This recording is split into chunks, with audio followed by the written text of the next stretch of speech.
Proseado beira fogo. Causos de assombração.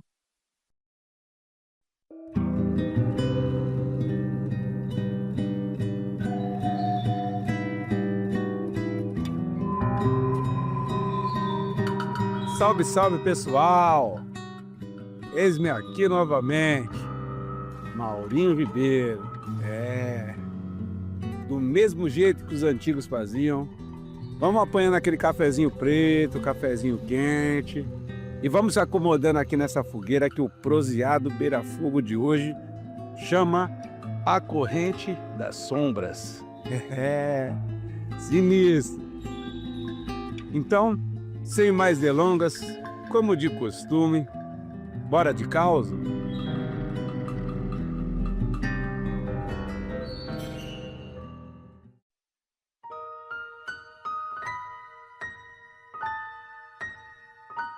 Bom, pessoal, o caso de hoje é sobre um acontecido lá do interior de Minas Gerais.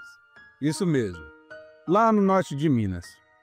Isso em meados da década de 40, mais ou menos, né?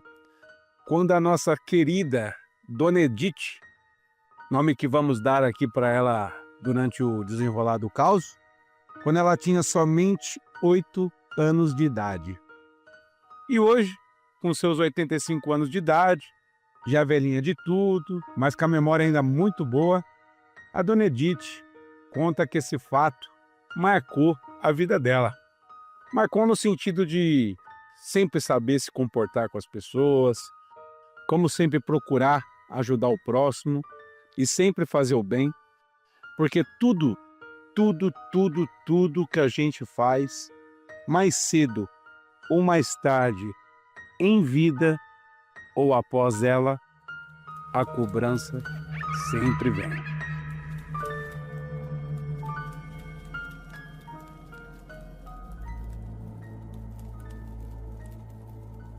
A história começa quando a Dona Edith tinha apenas 8 anos de idade e chegou numa cidade do norte de Minas junto com a mãe.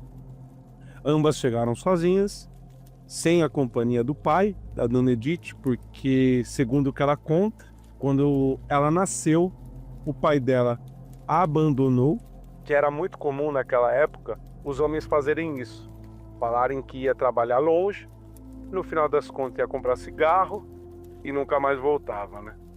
E quando as coisas se apertaram definitivamente lá no estado do Piauí, elas foram descendo rumo ao sudeste para tentar melhores condições de vida. Então, a mãe da Dona Edith, que a gente pode chamar de Dona Marta, chegou de mala e cuia, sem comida, sem abrigo, sem moradia, sem expectativa de trabalho, simplesmente chegaram. E ao chegarem, a mãe da Dona Edith, a Dona Marta, andou atrás de uma nova oportunidade, de condições de ajuda e assim por diante. E apesar delas tentarem algo ali na redondeza do centro, ninguém conseguiu oferecer ajuda. Já era de noite, porque elas tinham chegado de manhã cedo, passaram o dia inteiro sem comer, andando na cidade inteira atrás de uma oportunidade. Elas se depararam com um bazar. E aí o dono desse bazar, que aqui a gente vai chamar de Seu Baltazar, já ia fechando a porta quando a Dona Marta pediu uma ajuda para ele. Se ele tinha alguma coisa para comer, algum local para elas passarem a noite ou dormirem, né? E de cara, Seu Baltazar olhou, tomou a mesma atitude que todas as outras pessoas lá na região central também tinham tomado no primeiro momento. A pessoa desconhecida, né? Eu não vou oferecer ajuda, né?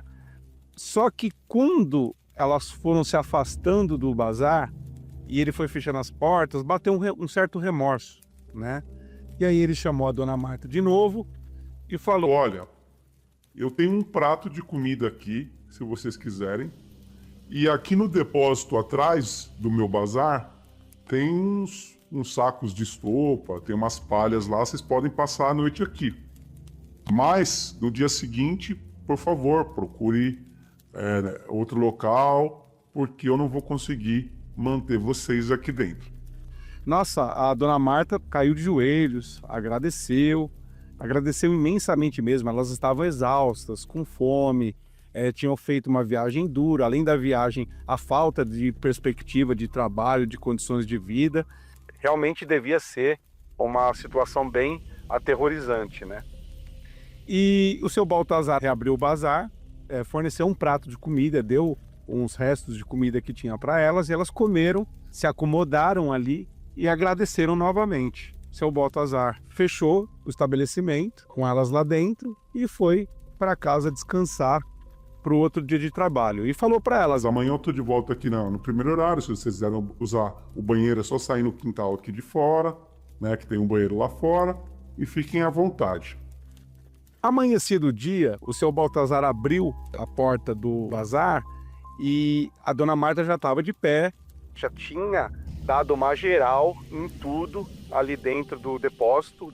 E quando ele chegou lá e viu, já percebeu ela varrendo, já percebeu a filha quietinha no canto, a dona Edith lá no canto quietinha na dela, as coisas tudo alinhadas, tudo bonitinha. A dona Marta praticamente era uma pessoa muito proativa, né? E ele meio que observou esse tato dela. E aí ele ficou pensando, ela agradeceu, saiu. Aí antes de ir embora, ele resolveu chamá-la de novo. E ofereceu uma nova oportunidade para ela.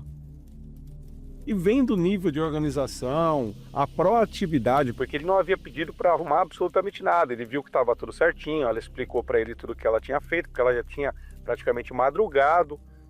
E ele gostou muito da proatividade da dona Marta.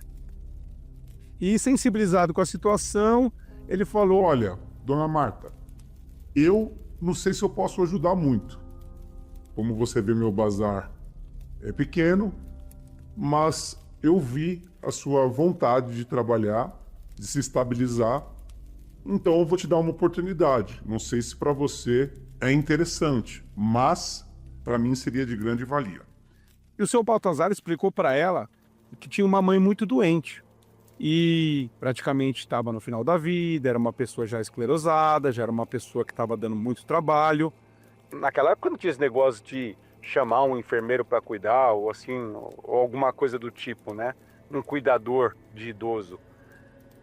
Então ele propôs para ela dela morar no fundo da casa da mãe dele, num gazebo, num casebre de madeira que tinha, se ela topava cuidar da mãe dele em troca desse favor.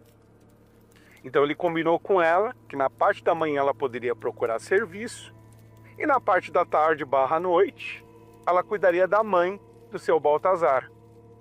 Vendo o Crescente pelo menos uma oportunidade de não ficar na rua, a dona Marta aceitou na hora, agradeceu, falou que cozinhava, que passava, que ia ajudar da melhor forma possível. Então seu Baltazar apertou a mão da dona Marta e falou: pois bem, vou levar vocês para lá agora, para você já se estabilizar e já começar também a trabalhar. Chegando lá, elas sentiram que o lugar era um pouco esquisito. A casa da frente era bem antiga, mas bem antiga mesmo, com um reboco todo velho. Na frente da casa tinha um jardim que também estava com as flores todas murchas, todo descuidado. E as paredes que rodeavam toda a casa, o muramento, com mancha de infiltração, como se não levasse tinta há anos. O casebre, onde as duas iam morar, ficava no fundo do quintal, já quase colado com o muro do cemitério da cidade, e fazia divisa com os fundos do terreno da casa. Indo mais ao lado, tinha um pomar totalmente abandonado, tomado por inteiro de mato, cheio de bicho e inseto, por conta das frutas que caíam no chão do pomar e iam apodrecendo. Total descuido. Apesar da casa estar totalmente deteriorada, a dona Marta percebeu que com um bom trabalho feito, um empenho de uma semana pesada, de faxina, limpeza, a casa poderia ficar mais habitável. Só que antes de entrar na casa da frente, para enfim conhecer a mãe do seu Baltazar, ele avisou para elas. A minha mãe tem um gênio muito difícil, ela tá doente, e eu espero que compreendam, né? Quando entraram na casa, a velha que estava sentada no sofá da sala recebeu as duas com um olhar muito atravessado. Sabe aquela coisa de falta de educação, de não dar nem sequer uma boa tarde? Enfim, e ele explicou que a partir daquele dia a dona Marta ia cuidar dela, ia cuidar da casa, ia cozinhar, ia passar, ia zelar mesmo por ela e pela casa. A velha, na hora que recebeu essa notícia, fechou a cara na hora. Sem dizer uma palavra sequer, ela se dirigiu até o quarto, bateu a porta com tudo e ficou aquele climão no ar. Meio envergonhado, o seu Baltazar pediu desculpa, disse que não sabia mais o que fazer com a mãe, que ela não era desse jeito, que ela estava passando por uma fase difícil. E mesmo sentindo aquele climão no ar, a dona Marta disse que estava tudo bem, que elas que tinham gratidão de sobra pela oportunidade que estava sendo dada para elas. E disse que ia se comprometer e fazer o melhor que ela podia, tanto pela mãe dele quanto pela casa. E dito isso, o seu Baltazar ficou mais tranquilo e assim começou a nova vida. Nos primeiros dias, a dona Marta passou por maus bocados na casa. Era muito desleixo, muita sujeira, muito abandono. Praticamente nesses primeiros dias ela só se dedicou mesmo a somente limpar o casebre que ela ia morar. Depois, só depois, que ela partiu para o quintal, foi ajeitando tudo, recolhendo as frutas podres, carpindo aqueles matos todos que praticamente tomavam a maior parte do terreno, retirando as ervas daninhas do jardim, da frente, e só em seguida que ela foi entrar para dentro da casa da mãe do seu Baltazar, lavando a casa, limpando, tirando poeira, tirando tudo do armário, limpando tudo, recolocando as coisas por ordem. E nisso tudo, a velha só observava, não agradecia nada, ficava com cara fechada o tempo inteiro, dando aspecto que estava incomodada mesmo com aquela mudança. Em paralelo a isso, a Edith passava o tempo praticamente ajudando a mãe nas tarefas pequenas e, quando não, ficava quietinha, brincando com a única boneca de pano que ela tinha. E vendo também, de trás do portão, as outras crianças na rua brincarem, bem ao longe, se divertindo. Como se não bastasse a cara fechada, o sinal de incômodo, a velha começou a implicar também, primeiro com o barulho das crianças da frente, depois com a limpeza da dona Marta, depois com o novo modo que a dona Marta ajeitava as coisas, reclamava de tudo. Além de limpar a casa e manter tudo de forma organizada, a dona Marta ainda cozinhava para a velha. E às vezes, a velha reclamava até do tempero dela, criando caso mesmo. Por qualquer mudança que surgisse, ela criava causa. Para vocês terem ideia, a dona Edith conta que quando a mãe dela, a dona Marta, foi plantar novas mudas de flores no jardim, ajeitar o canteiro e tal, a velha abriu a janela e disse que não era para plantar nada, porque se dependesse dela, as plantas iam morrer tudinho, sem cuidado nenhum. E aí a dona Marta, com aquela paciência, respondia que ela mesma ia fazer esse trabalho, que ela não precisava se incomodar, que ia manter as flores sempre vivas, sempre regadas, sempre desabrochando. E sem ter resposta, sem ter contra-argumento, a velha batia a janela com tudo, toda irritada, e não dizia mais nada, ficava emburrada. Então era bem difícil mesmo essa relação inicial entre a dona Marta, a Edith, e a velha da casa, a mãe do seu Baltazar. E passado então alguns dias, quando a casa já estava muito melhor de se viver, que estava tudo limpinho, tudo arrumadinho, a dona Marta começou a ir pelas manhãs procurar serviço. E as implicações e os incômodos que a velha sentia começaram a se voltar para a pequena Edith, que ficava sozinha na casa esperando a mãe voltar. Era só a mãe pôr os pés na rua para procurar emprego, a velha se transformava no diabo. Mandava a Edith esfregar o chão mesmo limpo, carregar balde, limpar galinheiro, beliscava ela onde não dava para deixar marca, cutucava ela com agulha de tricô nas costas jogava resto de comida para os passarinhos, dizia para a menina que não tinha nada para comer. Às vezes trancava ela no velho galinheiro, sujo, escuro, só para ouvir ela chorar. Então era bem difícil mesmo. A implicância da velha se voltou totalmente para Edith. Tudo com cara de santa na frente da mãe. De velha coitada, de velha que não aguentava mais viver. Mas quando ela saía, sobrava tudo para pequena Edith, que era uma criança praticamente na época. E pior, e se Edith ameaçasse contar qualquer coisa para a mãe, a velha na hora dizia: se você abrir essa boca, eu digo que você roubou minhas coisas e ninguém vai acreditar em você.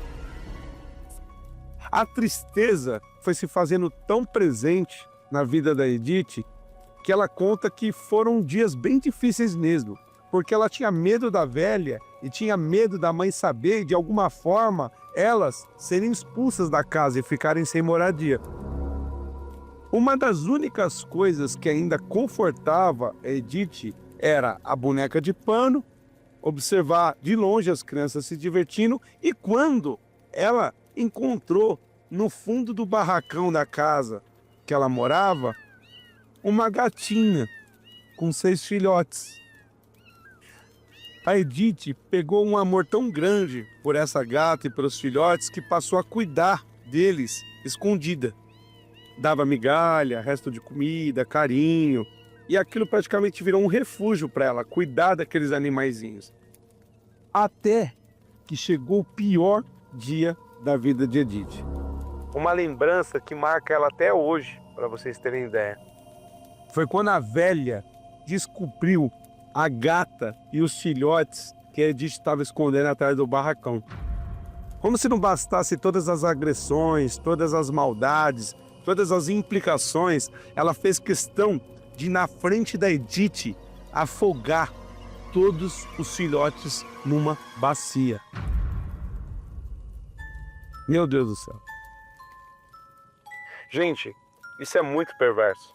É muito perverso. Você imagina uma criança de 8 anos de idade presenciando, vendo aqueles bichinhos de estimação que ela cuidou com tanto amor sendo afogados na frente dele. É muita maldade, muita crueldade. A Edith chorou tanto, mas tanto, que a sua mãe, quando chegou nesse dia, notou o choro e a tristeza.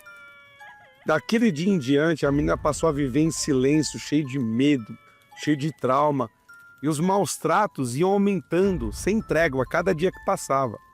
A velha comia doce na frente da menina e não oferecia, e contava a quantidade de bala que tinha no pote, e se desse falta de algum ia falar que ela roubou. Enfim, um verdadeiro inferno. E a Edith conta que a velha sentia prazer nisso. Prazer mesmo. E o tempo foi passando e a Edith foi ficando cada dia mais depressiva, cada dia mais traumatizada. E após algumas semanas, numa determinada noite que estava fria, dessas que o vento geme diferente, daquelas que a gente só quer ficar enrolado nas cobertas mesmo e mais nada, sabe? Então, a mãe de Edith chegou, deu de comer para a velha, jantou com a Edith e as duas foram dormir no casebre delas. Lá pelas tantas da madrugada, Edith acordou muito apertada, querendo ir no banheiro de qualquer jeito. Só que o banheiro ficava do lado de fora, grudadinho na casa da velha.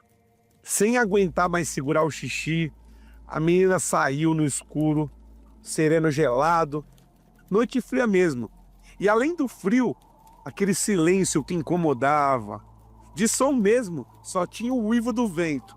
Soprava fazendo mais frio ainda.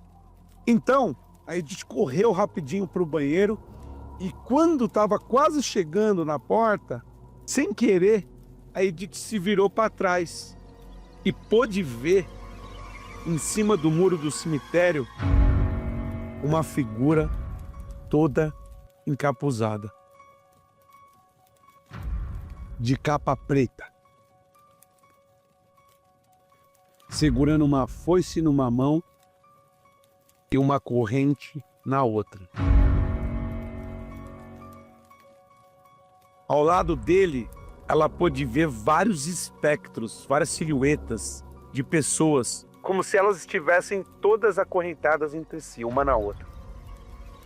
uma espécie de fila.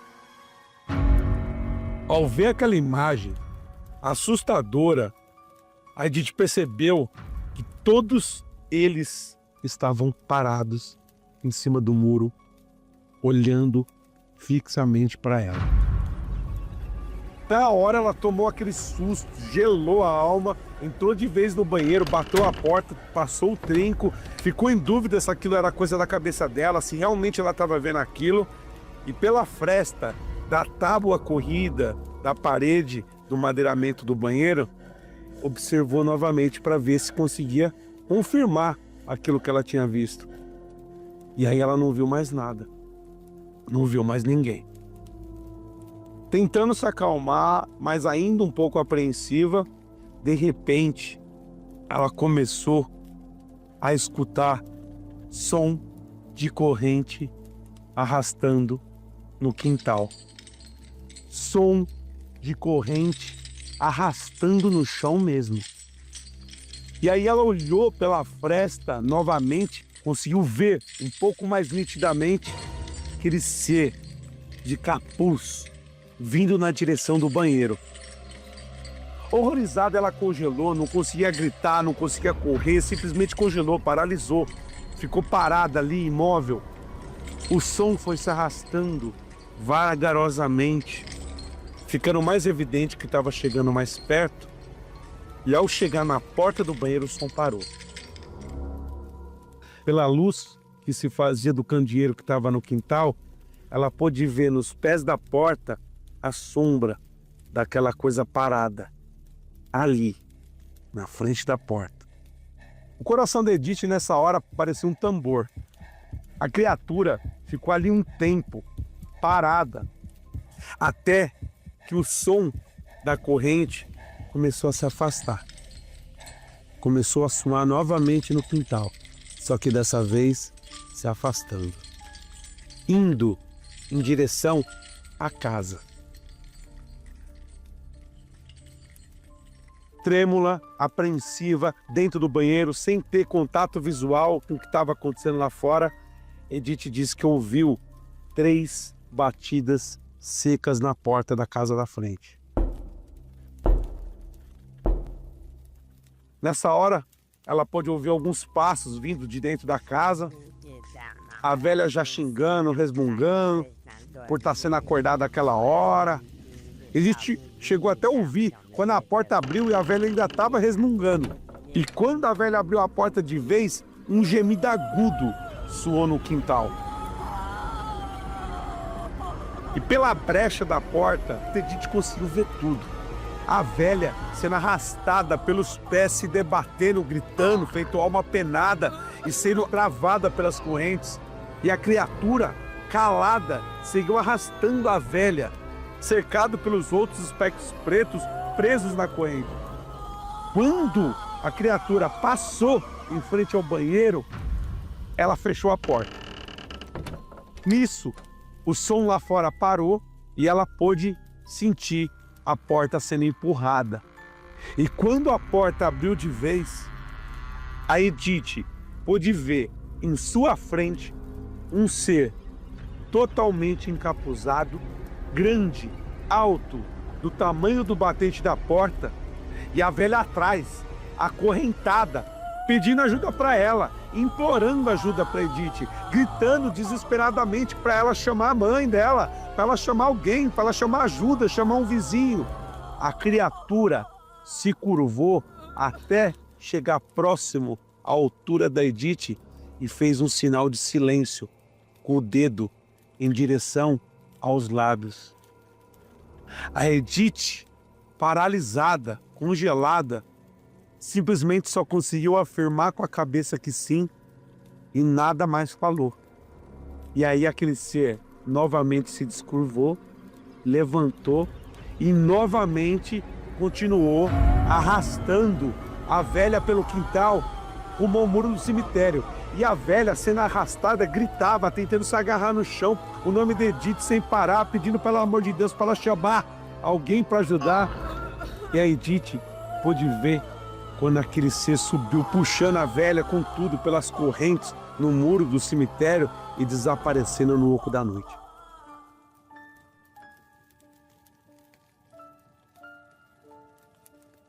A dona Edith conta que ficou cerca de uns 10 minutos paralisada na porta do banheiro, olhando para o mesmo ponto fixo, sem acreditar no que tinha visto. Até que a consciência bateu e ela correu ligeira para o casebre, abriu a porta, trancou, correu para a cama, deitou junto da mãe, não falou nada, dormiu encolhida lá, agarrada na boneca e da mãe. Quando o dia clareou e ela acordou com barulho de gente no quintal, a mãe já estava acordada conversando com estranhos lá de fora. Ela se levantou, foi devagar até a porta do casebre e olhou para fora para ver o que estava acontecendo. Viu um monte de gente na porta da casa da velha.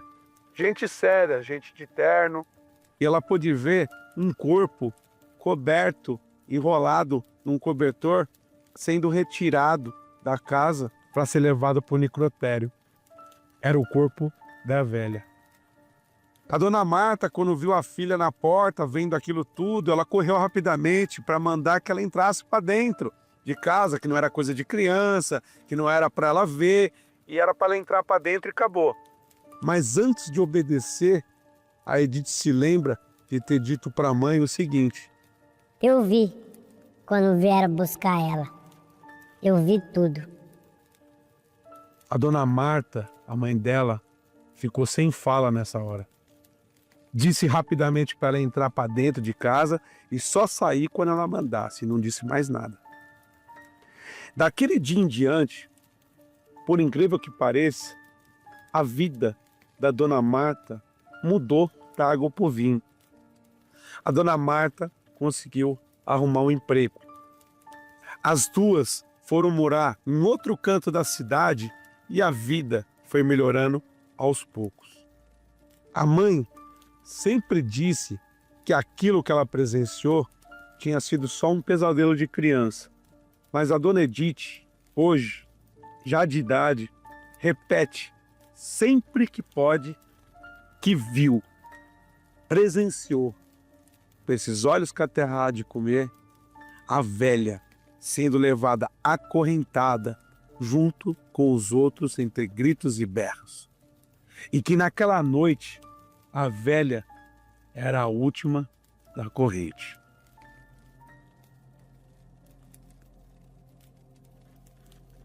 Bom, pessoal, é isso aí. Vamos ficando por aqui.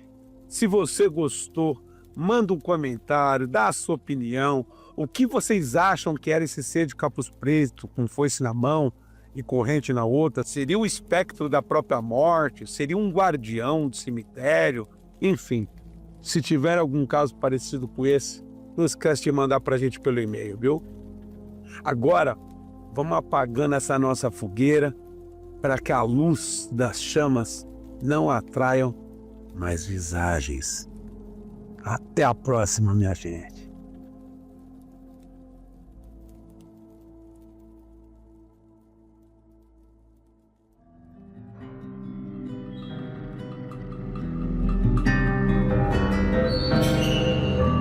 Proseado Beira Fogo, Causos de Assombração é mais um dos diversos conteúdos do nosso canal. Para participar, envie seu causo para o e-mail. Nos acompanhe nas redes sociais e faça parte da nossa comunidade no Telegram. Tenha acesso a conteúdos exclusivos sendo membro do nosso canal. Todos os links e endereços estão na nossa descrição.